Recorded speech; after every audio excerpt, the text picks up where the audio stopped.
കേരളത്തിലാണെങ്കിൽ ഇതിങ്ങനെയാവുമോ എന്നാണ്. കേരളത്തിലാണെങ്കിൽ ഒരിക്കലും ഇങ്ങനെയാവില്ല. ആൾക്കൂട്ട വിചാരണ നടത്തി കൊന്നുകളയും. കേരളത്തിൽ ഒരു ആദിവാസി യുവാവിന് മർദ്ദനമേറ്റ് കൊല്ലപ്പെടുന്നൊരു സാഹചര്യത്തെക്കുറിച്ച് അദ്ദേഹം പറഞ്ഞു.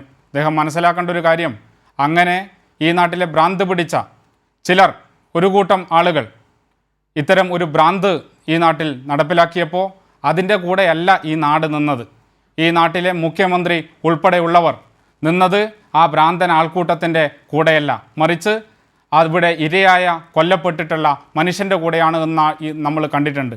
അത് ഈ നാടിൻ്റെ ബോധത്തെ കാണിക്കുകയാണ്, ഈ നാടിൻ്റെ ഒരു ജാഗ്രതയെ കാണിക്കുകയാണ്. എവിടെയെങ്കിലും ഏതെങ്കിലും ഒരിടത്ത് ഇത്തരത്തിലുള്ള ഭ്രാന്തൻ സംഘം, ഇത്തരത്തിലുള്ള മനുഷ്യവേട്ടക്കാർ, വെറുപ്പിൻ്റെയും വിദ്വേഷത്തിൻ്റെയും പ്രചാരകർ ഇങ്ങനെ തെരുവിലിറങ്ങാൻ ധൈര്യപ്പെട്ടാൽ അവർക്കെതിരായിട്ട് ഈ നാട് ഒന്നടങ്കം ഹൃദയം ചേർത്ത് വെച്ച് പ്രതിരോധിക്കും എന്നുള്ളതിൻ്റെ അനുഭവം നമ്മൾ കണ്ടിട്ടുണ്ട്.